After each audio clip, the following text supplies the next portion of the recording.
Today, we are joined by Jonas Altman. Jonas Altman is a speaker, writer, and entrepreneur on a mission to make the world of work more human. He creates transformational learning experiences to elevate and grow leaders around the world. He's also the author of the best-selling book, Shapers, Reinvent the Way You Work and Change the Future. Jonas, thank you for being here. Ryan, I'm loving your bookshelf. Thanks for having me. Thank you. Thank you. Now, I wanted to start off by simply asking, I'm not sure what the answer is, so I'm curious to see, was there ever a time when you personally yourself weren't a shaper? And if so, what was the experience like? Mm, beautiful. Yeah, I think up until probably 30 years old ish, Mm, I was not a shaper. And by the way, a shaper in terms of the traditional kind of common use would be a surfboard shaper, which I've never been, although, mhm. maybe one day.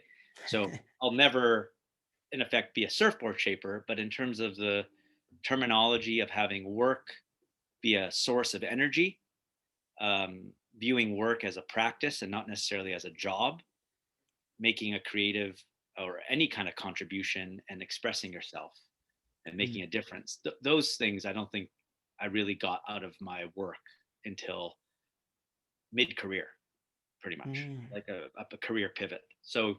So yes, there's a time when I wasn't a shaper, and it could almost be the inverse. Work was the bane of my existence. It was mm, a it was a source of stress and anxiety.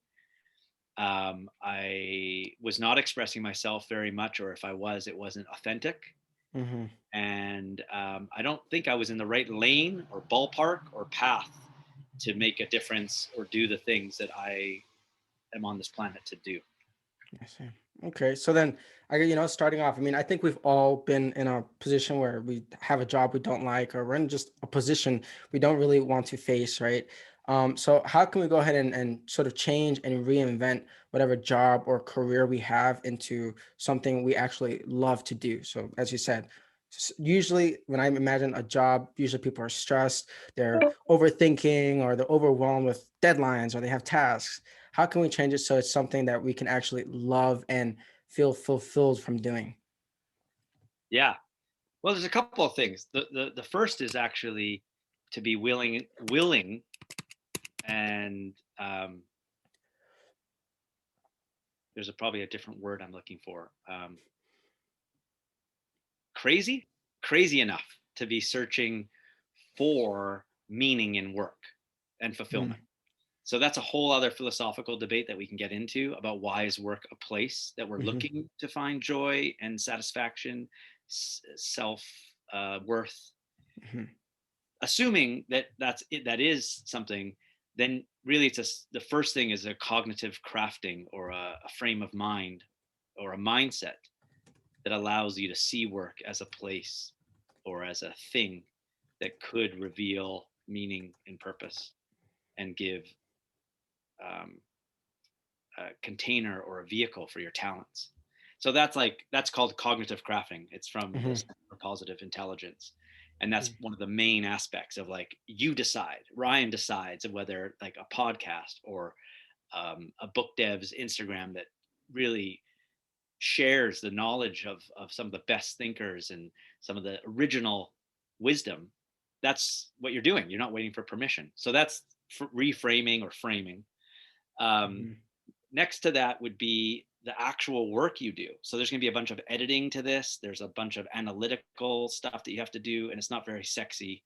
And most mhm, people's work, parts of it that are considered admin or bullshit. mhm, The way to reconfigure your tasks in today's world is figure out what you're really great at and you must do, and then either enable others and give them the dignity and the ability to do the stuff that you aren't good at or don't want to do. That's also elaborate, kind of sexy speak for outsourcing. mhm, But it's not outsourcing without intention.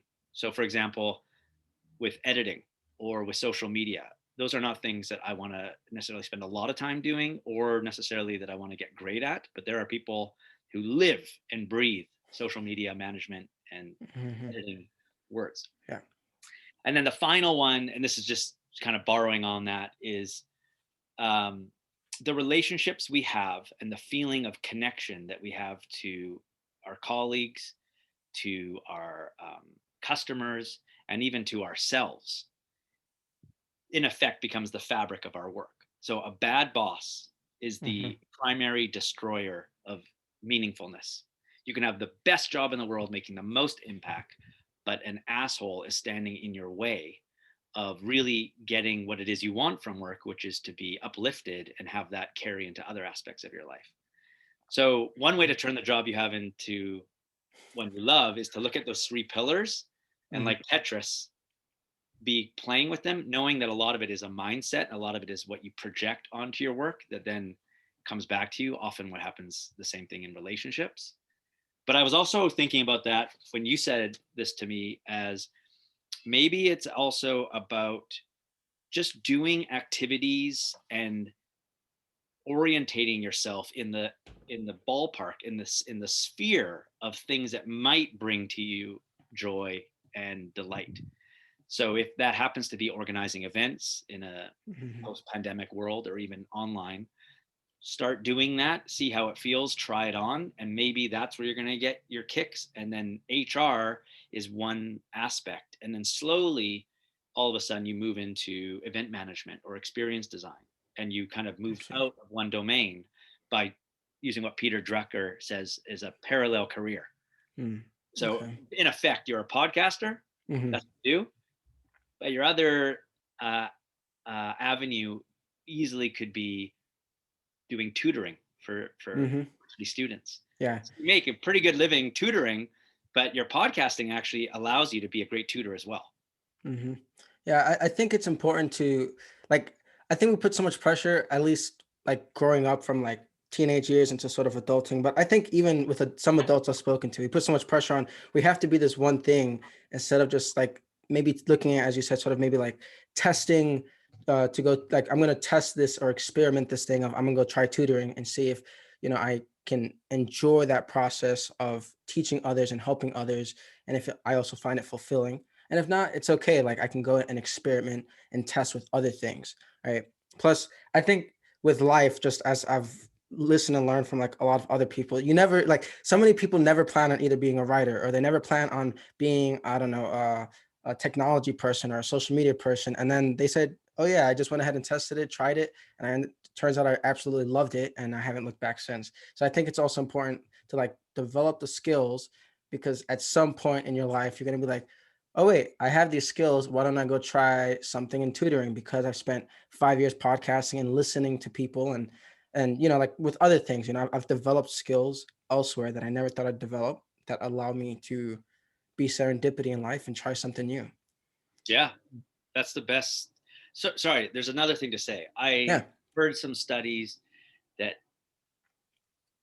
that roughly said that 8 out of 10 people don't actually have one thing that they want to do for a living. They don't want to be an astronaut or a firewoman or a police officer. Hmm. They want to have a Mandela, like a big Hmm. myriad of activities and careers and experiences. So the advice that you just said is exactly what you should do. For someone who knows from 4 years old or 6 years old that they want to be a commercial advertising director, they can anchor all of their stuff towards that. And they still have transferable skills, but they know that they want to show up in the world as the commercial director. That's rare. That's like 1 or 2 out of every 10 people. The majority is going to follow this sort of squiggly, meandering road where Hmm. they're going to stack some of their skills, apply it to a new industry or domain, then reconfigure it, learn some new ones. And that's why this idea of like finishing university and then never having to train or develop professionally or personally is kind of batshit crazy. Hmm. Yeah, that's true. And I'm curious with, so you talk about, the what is it, like machine age practices and what is it? Peter Drucker talks about it's not the knowledge worker, it's the other worker. I forget. Um, Whatever The, the the sort of factory worker. yeah, like the factory worker. Yes, thank you. So why do you think like with the machine age practices that was able to fly 50 years ago, but then like today most people who are able to then have jobs, they also want to find like a purpose and sort of a multitude, I guess, of skills and crafts that they want to do as well. 'Cause I feel like what 50 years ago, like it was like the typical idea was you work and you have one skill set, and but now it's like the more I talk to people, the more people are like wanting to have skill sets in different things. Do you think that was always a thing throughout like the last couple centuries and we just never embraced it? Or like I'm just curious why now? Like why is that appearing now in today's day and age? Yeah. I mean, there's like simple kind of social trends or psychological trends that you can map of Hmm. like how we came to be at this stage. One simple one would be when work was routine and repetitive, Hmm. not really cognitive, Hmm. it actually catered to a machine age model: batching, systematizing, predictable, reliable. You make buttons, you go to the button factory, you put the button on the shirt. So there was an element of like that was kind of assuring because you knew what we were going to do tomorrow and you knew what you did yesterday. And when you weren't working and there was a lot of separation between work and life, you Hmm. 8 hours of rest, 8 hours of work, 8 hours of play. Yeah. That kind of stopped. And you're right, it's probably the Mad Men advertising era of the Hmm. early 50s, and then certainly in the early 70s with the advantage of the microchip and and the internet to Hmm. democratize the means of production and now create ambiguous, non-routine, non-repetitive, cognitively demanding activities. Thinking of ad campaigns, writing blog posts, posting on social media, lawyering, not like the non-accounting type world that Excel as a software kind of Hmm. revolutionized accounting to become financial advisors instead of actually having to sit there all day to tally up how Hmm. much tax you owe. So a lot of, and that's a good example, I think, of how industries had to shift to be catering to ambiguity, constant change, and sort of pulling what's needed instead of pushing what was made in the workshop or in the factory. Buy cigarettes, buy the button shirt. And so Peter Drucker and Charles Handy, who were very much visionaries, saw work actually compressing from 100,000 hours in a career to about 50,000. And we Hmm. would actually have more time for leisure. And same with Bertrand Russell. We'd have like the 4 hour, not even 4 day work week, the 4 hour work day, Hmm. and not the Tim Ferriss Yeah. 4 hour work week. The 4 hour work day is arguably feasible if you work smart. So that's how I think we got here, amongst a thousand other things I forgot to say or that I got wrong. All right, thank you. And so you talk a lot about what empowerment in the workplace as well, right? Like the most important weapon for business today is the ability to empower their workers. How can I guess how can leaders or even just coworkers, leaders and up, managers and up, create sort of an environment to empower their workers at the workplace? Because I know you also mentioned in the book where it's like sort of when you show up at work and you're just doing that one task, you strip away all the other skills that make Jonas Jonas, that make Ryan Ryan. Mm, Like it's just if I have 10 skills, you're only taking one. That's 10% of a person. How yeah. can we, as leaders, or again, even as just team members, create this environment of empowerment? Mm, yeah. Great question. I think a lot of it, first and foremost, comes to environment. So, you know, there's an argument to say like the office, I'll just turn it, this is the new office, right? Like Yeah. this environment allows me to be still in my mind, hopefully, to be able to read, write, research, and talk more intentionally than if I was in a office for 12 hours with no air Hmm. conditioning and with germs floating around that I could see. So I would have like Hmm. and no nature. It just literally sterile. Hmm. Hospitals, corporate offices. I haven't worked at IBM, but I imagine, IBM's old offices to look very much like a place you didn't want to hang out. Hmm. So the environment will induce a certain way of thinking and a way of being. And so to think about the environment as a choice. So that could be one. Mm. Then so that, designing spaces and places that are nourishing, that you want to spend time at. Mhm. Squarespace is a great example. Every year they get rated the number one place to work as a medium-sized business, because they cater to the different modes of learning, convening, researching, getting on with your work. But next to that is actually the leaders or the people who are willing to take off their mask and their armor of like a fear-based mode of Mhm. Mr. or Mrs. Know-it-all, and move a little bit more into a participatory, what can we learn? Like a sort of kind of a Google engineering mindset of like, what did we learn from that failure? What did we Mm. learn from those customers that were really upset about how we removed that Gmail feature and now they're up in arms, as opposed to fix that, you messed Yeah. up, and scolding. And that's a Yeah. shift in leadership style, Mhm. more to a shaper, a connector, a facilitator. Mhm. And then maybe it comes down to the individual as well. So when Ryan shows up and he's like, I'm a podcaster, book nerd, that's only one aspect.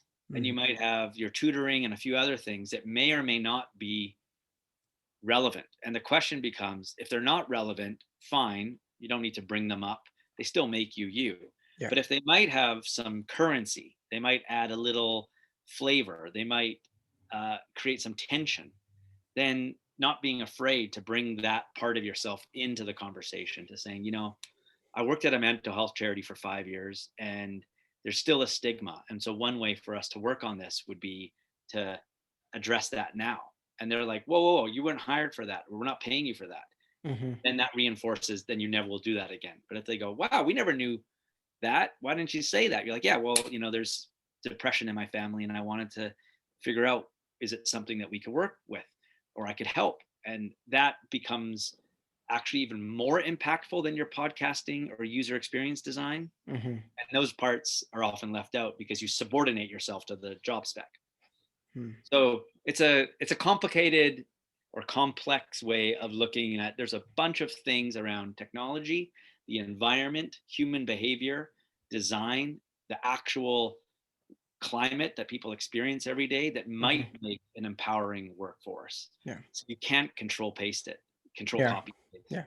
You got to figure out what it is at your company and then allow for it to be cultivated and nurtured, as opposed to being left like, okay, we empowered everyone, they're all empowered, let's go back to Yeah. running the show. It's a emergent, ongoing, evolving practice. And you lightly brushed on it a little bit too, like the importance of sort of creating your own environment, right? And I think that's also really important for now, when with everybody working from home and things gonna keep pushing even more and evolve even more to either work from home or like work remote. What are some tips, I guess, you would like to share with people on how to sort of create their ideal uh, working environment, whether it's in their home office or as you like to do outside with nature, sort of thing.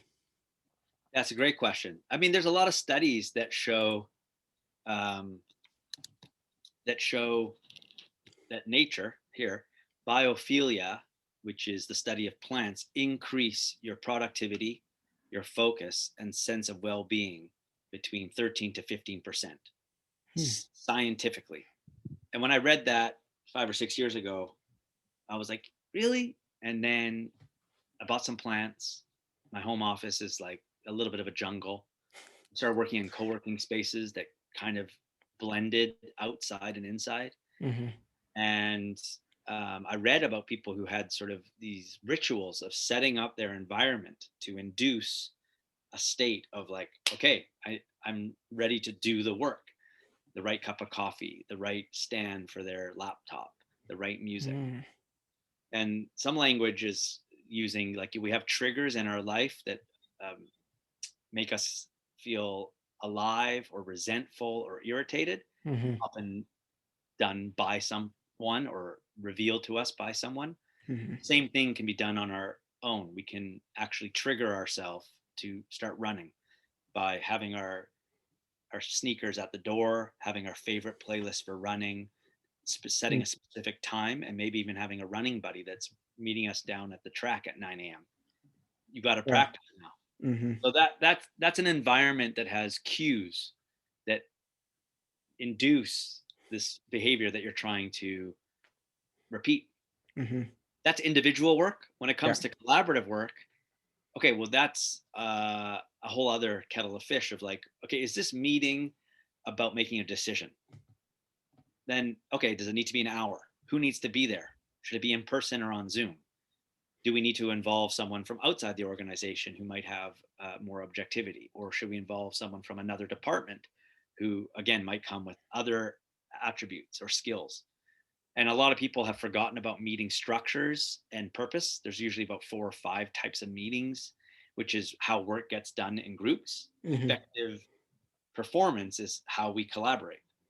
So I'm Mm-hmm. more independent in the way I work, but more and more I'm trying to acknowledge my style of collaborating, Yeah. which is often not that clear, somewhat ambiguous, and giving people way too much autonomy without giving them alignment of what the big picture is.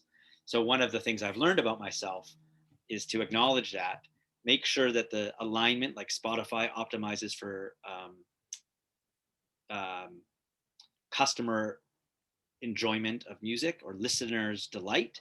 Mm-hmm. So search and recommendations and artists' profiles and highlights all have to be orientated or optimized for musical delight. Well, the same thing with the company is like, what are we optimizing for? Customer satisfaction. How do we work individually? Well, I work best in a co-working space between 8 and 2 p.m. The team Mm-hmm. actually likes to work more later in the day. So I make some concessions. And Tuesday and Thursday are Ryan days, and then Monday, Wednesday, Friday are more collaborative.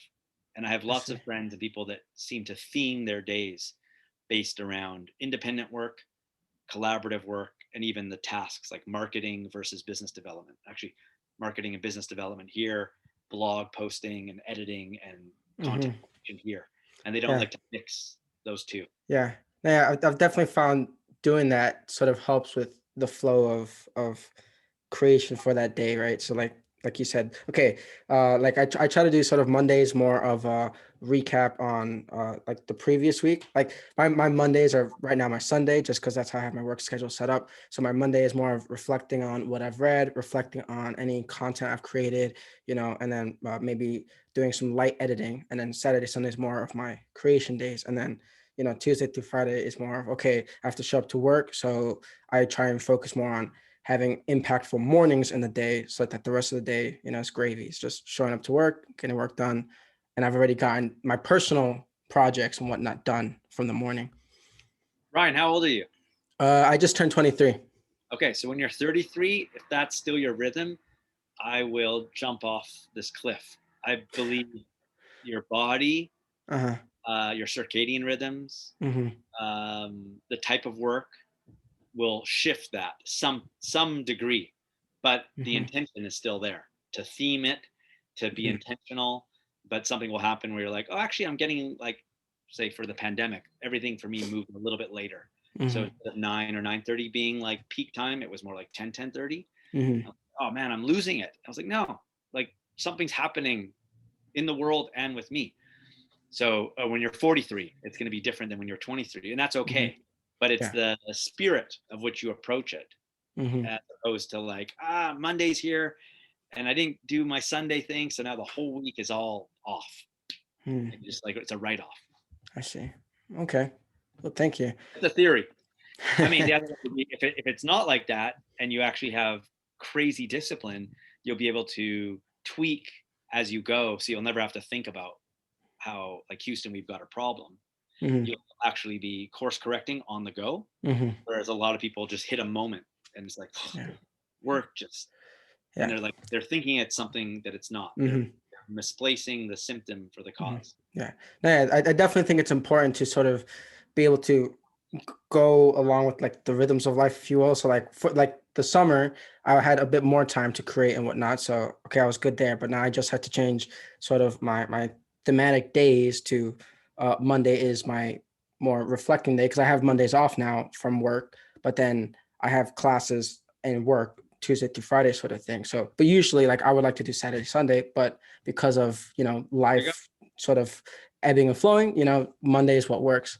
But yeah, I definitely think that's important to not just like, oh my gosh, it's changing now, the whole plan is destroyed. It's just look at what works for you now instead of focusing on what worked prior, you know? Yeah. Um, and then let's see. So you have the importance of scheduling uninterrupted time. That's right. So you speak a lot about the importance of scheduling time and having time for both flow and creativity, but then also having idleness and boredom. Can you talk a little bit about the importance of having this flow state and also this bored state? Yeah. Yeah. I mean, you can read so much about how to find the rhythm, to use your term, of working that optimizes for inspiration, allows for work to feel effortless and flow like, and poets and singers and songwriters and filmmakers somehow just get hit with epiphanies and inspiration. Hmm. And then you kind of read some other stuff and you're like, actually, those people are sitting their ass in the chair every single day for decades, like probably more structured and more regimented than engineers and scientists. Hmm. Now, I don't know what's right or wrong or who does what, but my view is it's just like athletes train. So there's the Hmm. actual sport.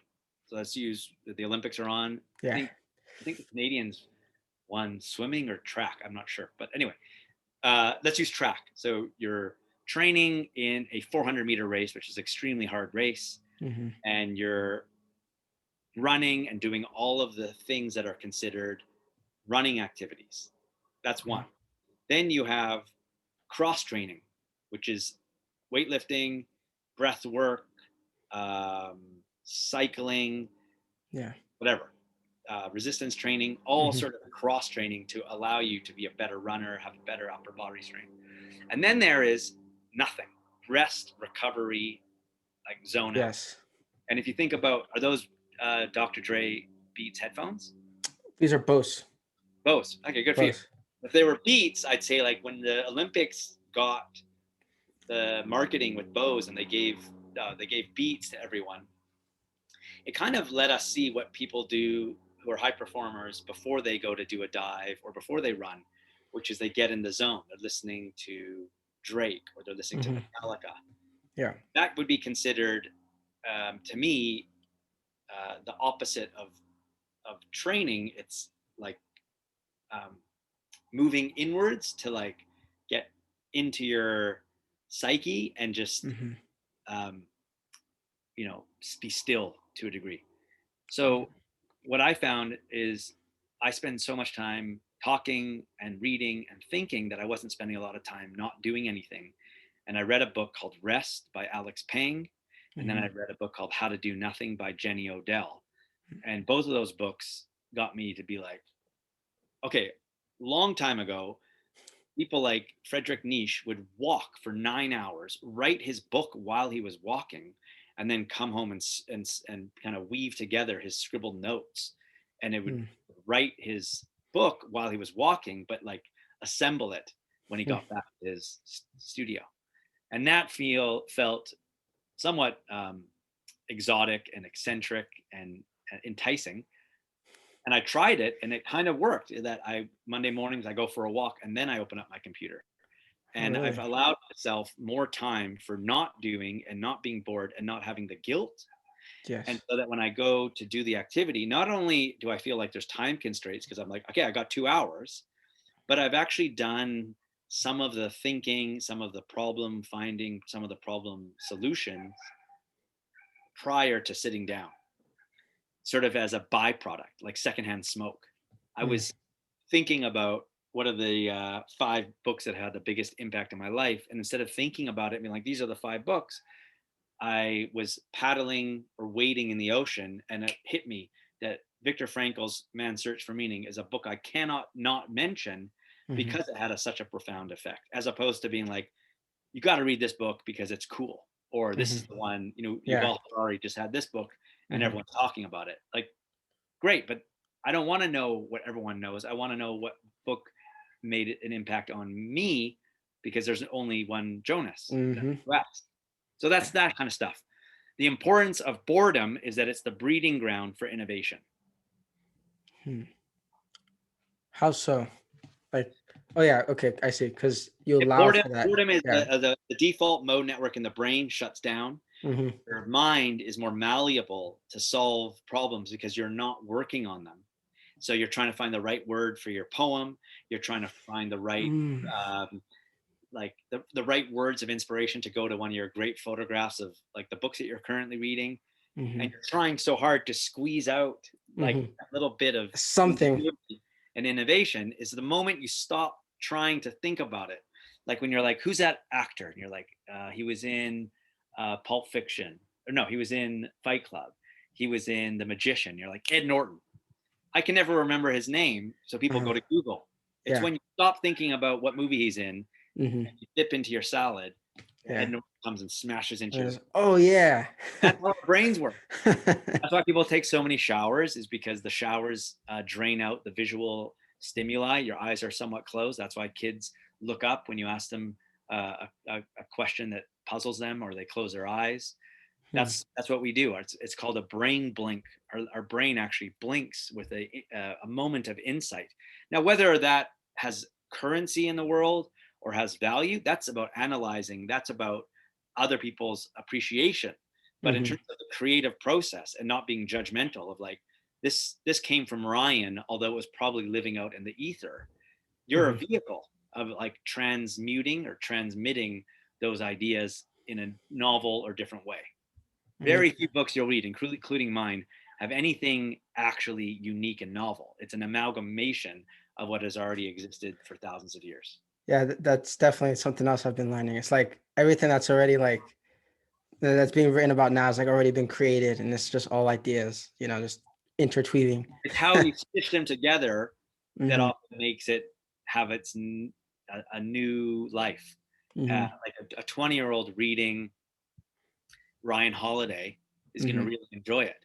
A 60-year-old reading Marcus Aurelius's Meditations might really enjoy it, or vice versa. Hmm. Who Yeah. knows? But Yeah. about age and upbringing and like, wait, this Hmm. guy's speaking or this woman's speaking Yep. more my language. It's the same kernels of truth. Mm. Yeah, definitely. And so you also talk. You shared a shocking statistic to I quickly want to go over as well, where you share that 9 out of every 10 managers don't have what it takes to be great.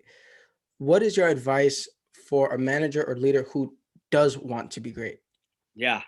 I'm glad you put that quote, because that's this very scary quote from Gallup poll.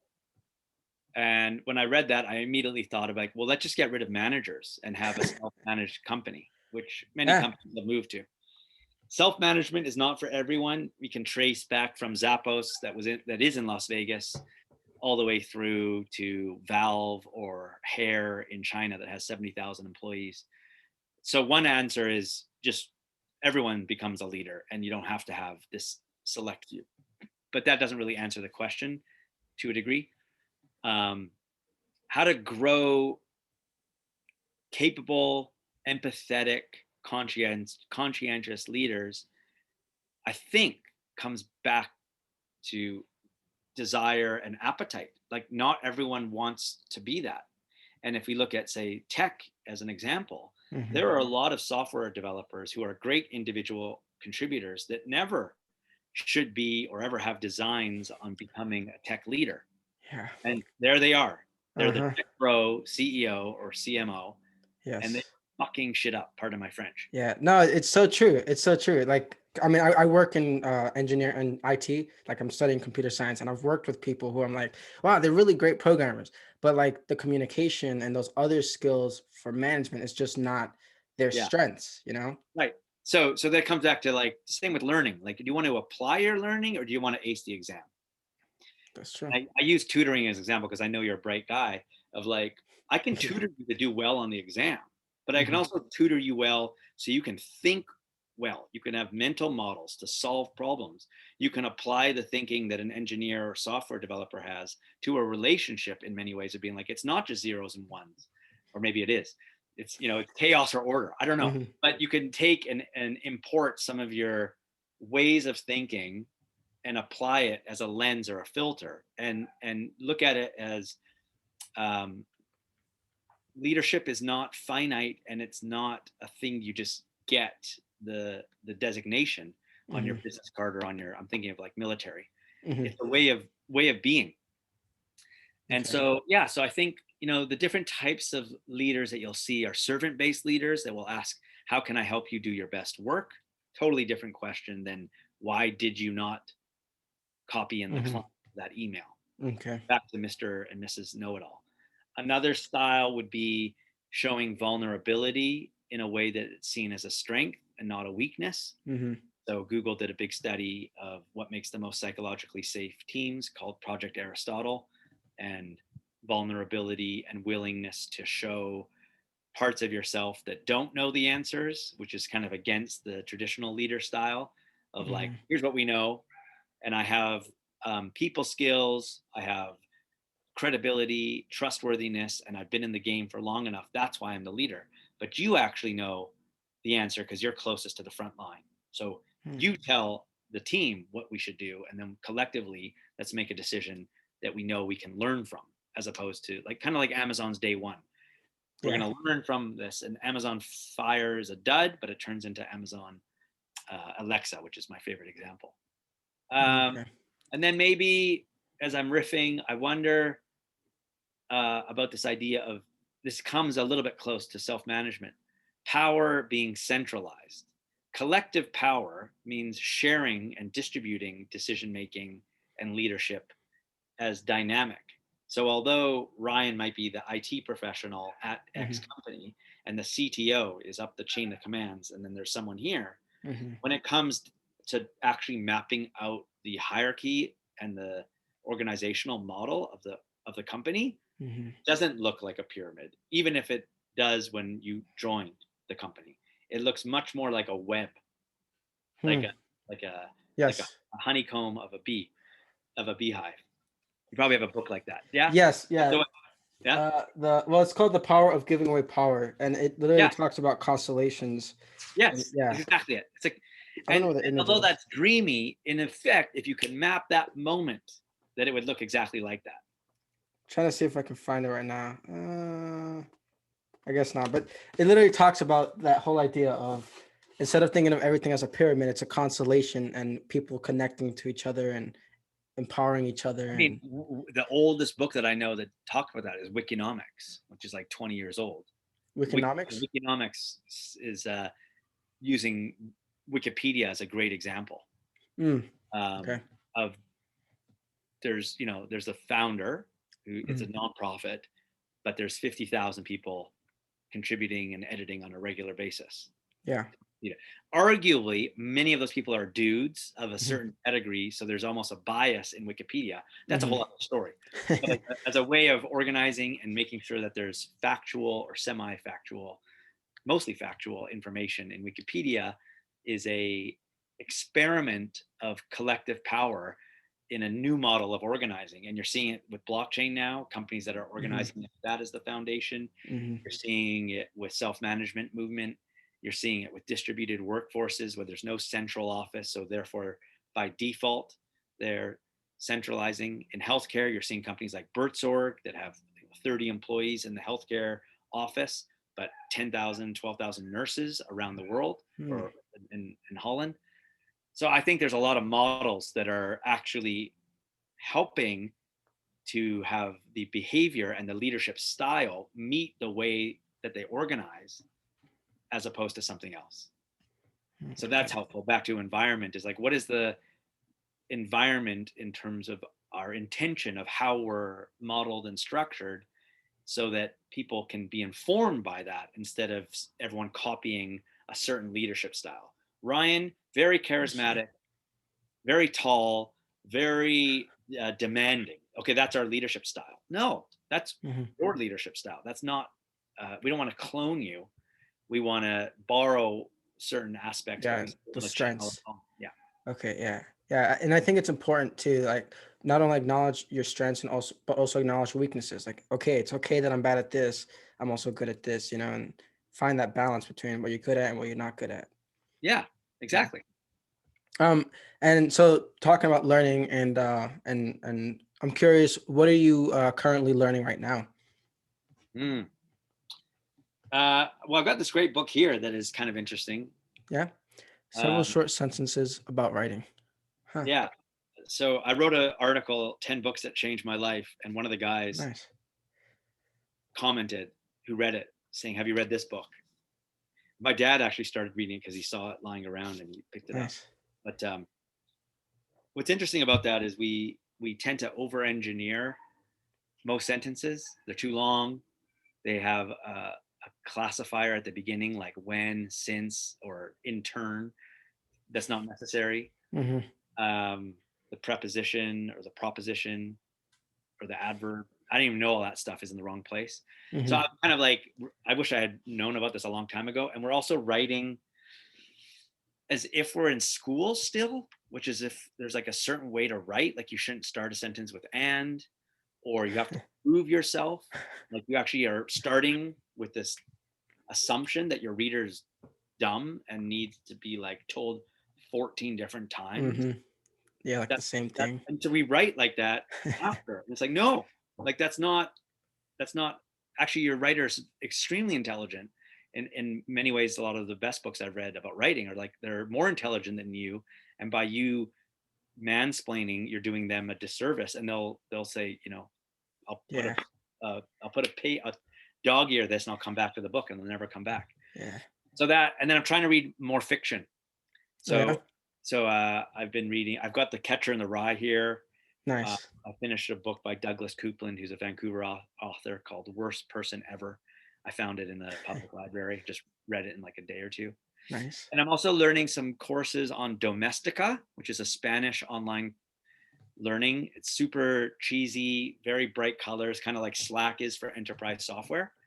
And I did a social media course, and Mm. I'm interested in like those masterclass type stuff, but Yeah. I've never found one that I really finished. So I'm trying to do some more online Okay. learning, Yeah.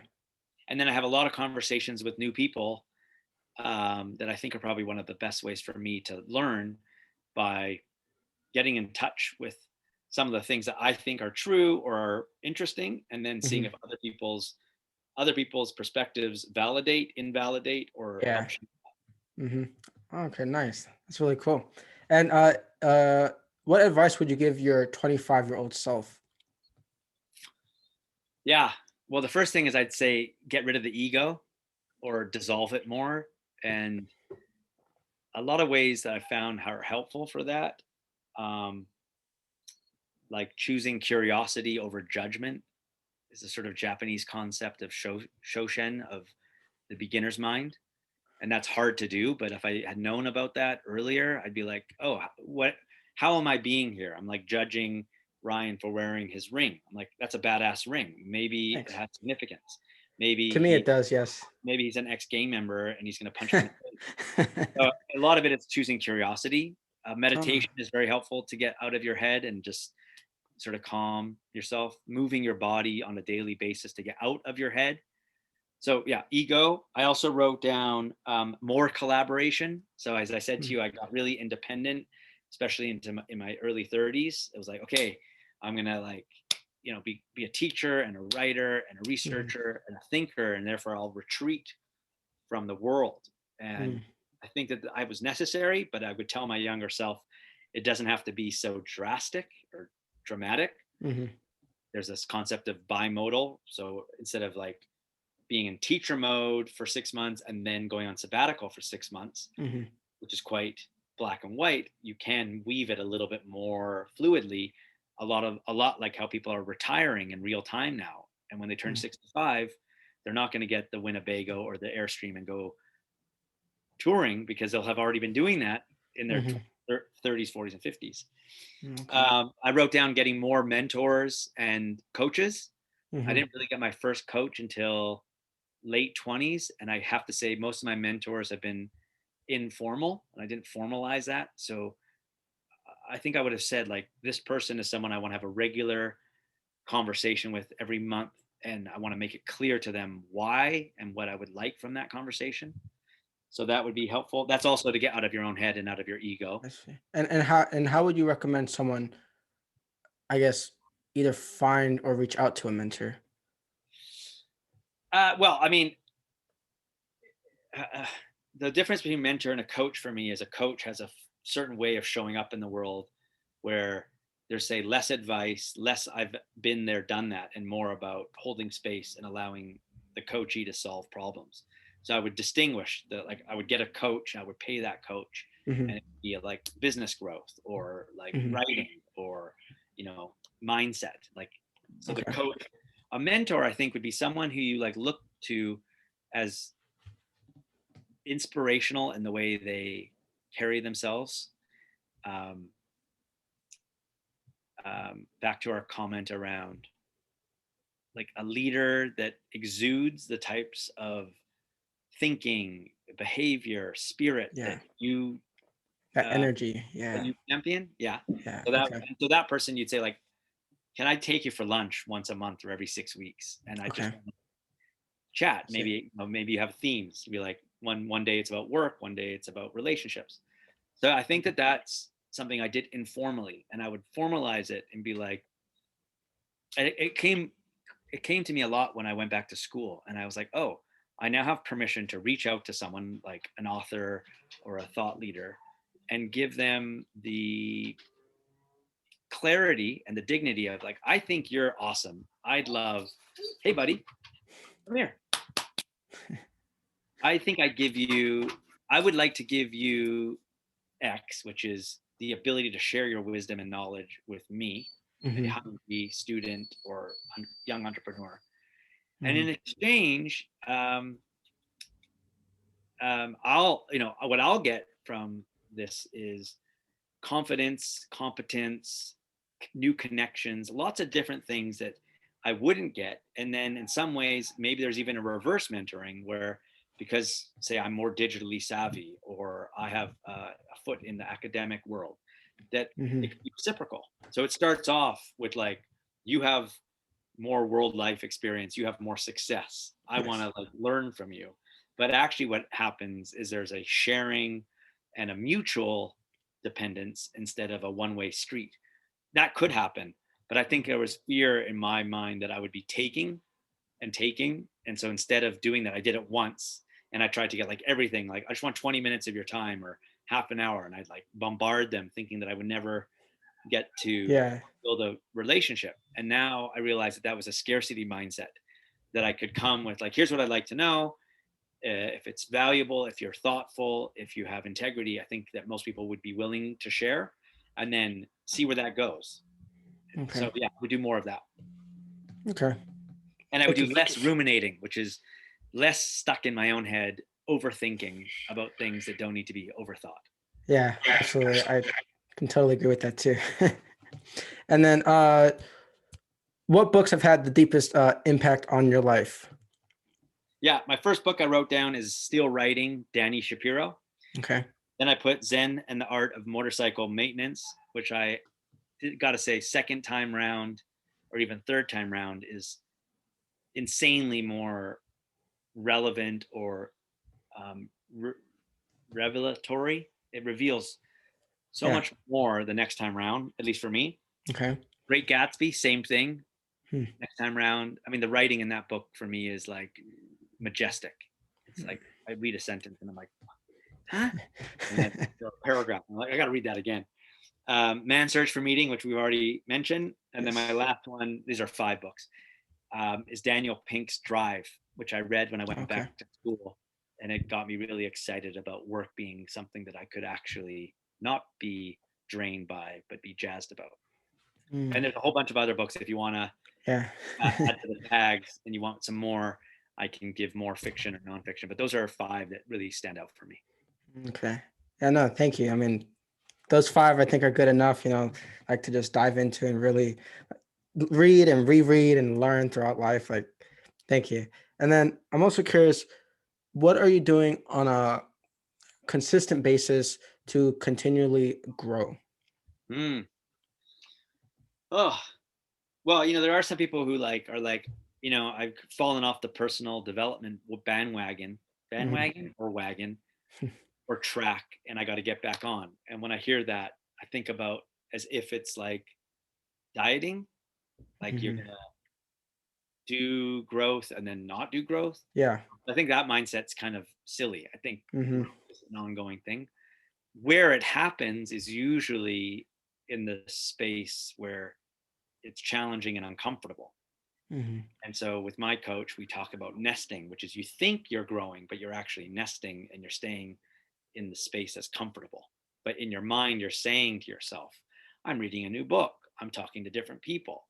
I'm traveling to a foreign city.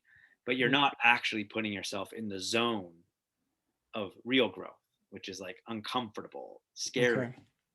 I see. Um, So true what growth. am I doing? So that's a like a little bit of a like that would be in an article. That's like the first or two or three paragraphs that you could just delete because it doesn't say anything about how I am growing.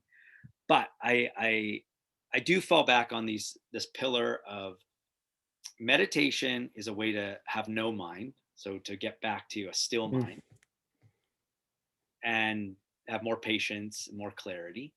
Running or walking, I think, is a way to get unstuck, especially without running with podcasts or music. So running or walking as a mode of noticing nature, noticing things about how Mm. frantic you are and how upset you are about something, noticing how hard it is to walk up that hill, and you're like, "Damn, I'm not as fit as I thought." Yeah, you get out of breath. So there's that, and then the aspect of journaling, writing, and even reading.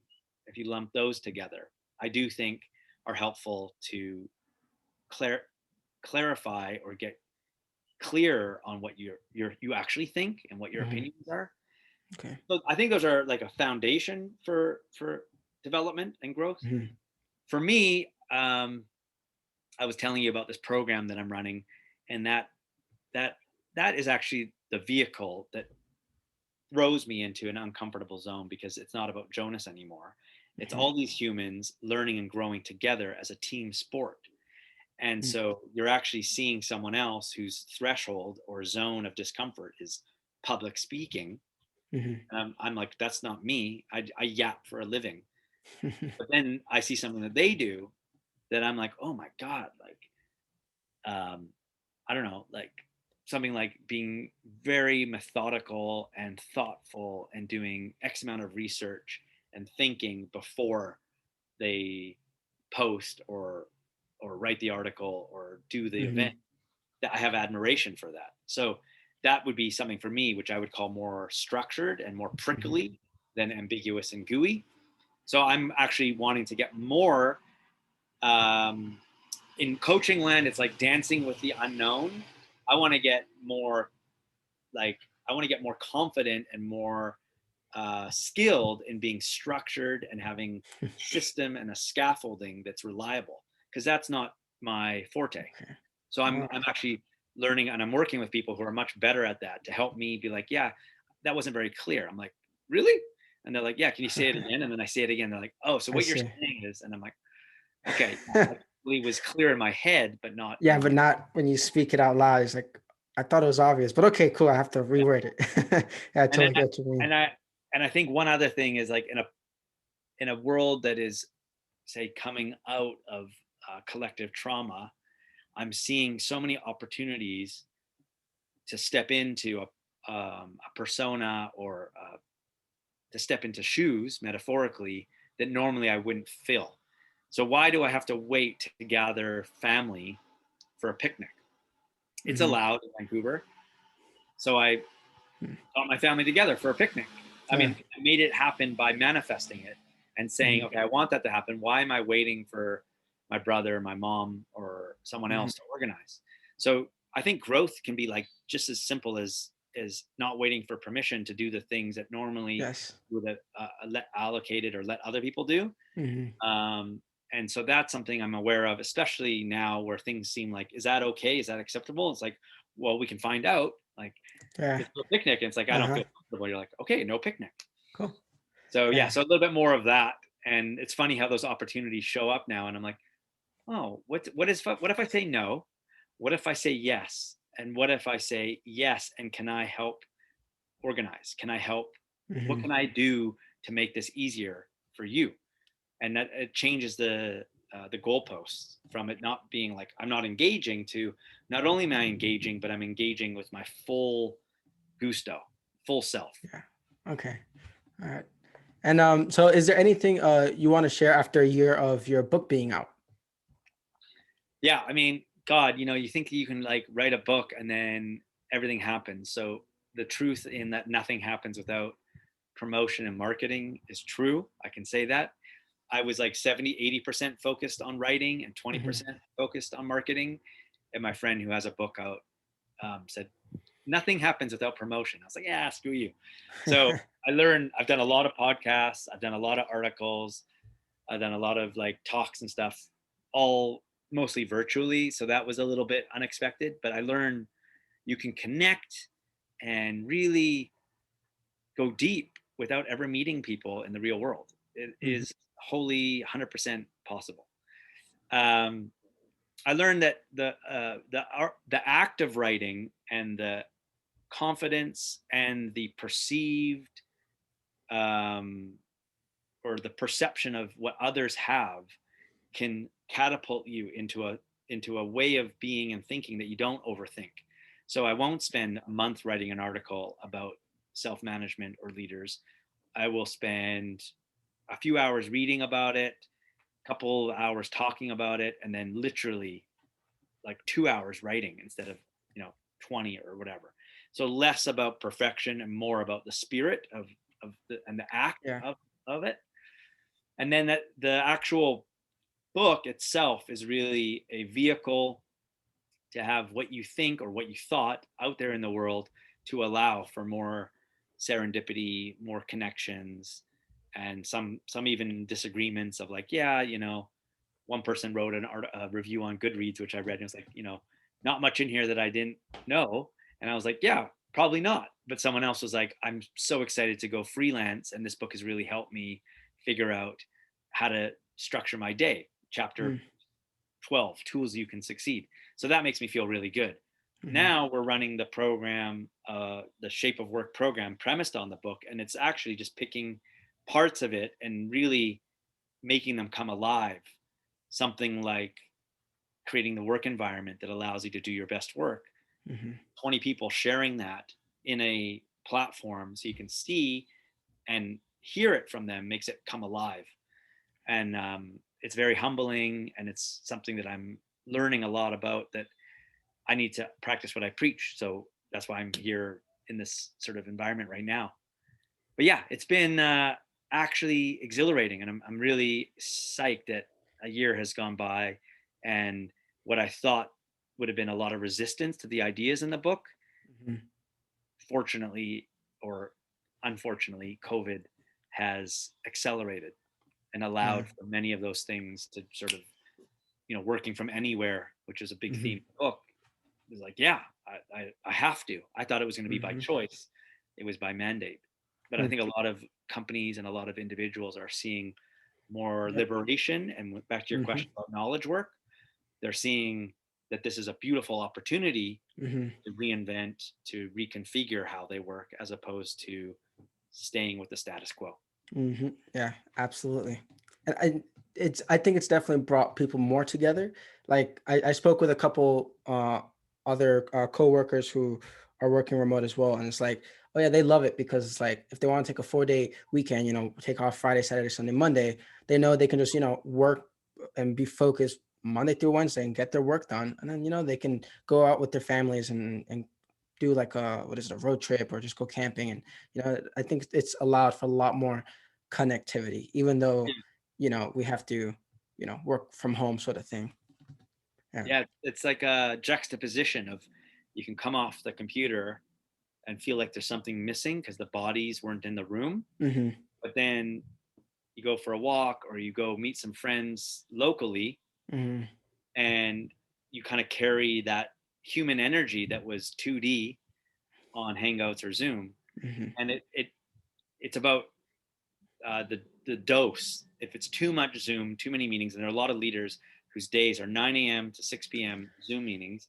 No wonder why Yeah. they feel like that. When they get to the bar or the restaurant, they literally want to fall over. But there's Hmm. other people who like connected with a long lost friend, or someone who they normally would wait until they were back in Barcelona to meet with on a yearly basis, and now they're Hmm. doing every other month or every month a half Hmm. an hour hangouts, and Yeah. it's created like a lot of connection for sure. Yeah.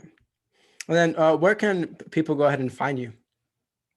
Yeah, I have too many websites, but jonasaltman.com is my main website, and shapers.life, like Hmm. shapers.com, Hmm. shapers.life is where they'll find out everything about the book and about the 6-week program we're launching in October. That'll be our Nice. third launch. So we're relaunching it as a 6-week program to be a little bit more catering to the pace of growth and change. Hmm. Um, and trying to get more active on Instagram. So the Instagram handles there as well, with Okay. books that inspire, and people like yourself, and quotes and other fun stuff. Absolutely. And then how can I go ahead and add value to you?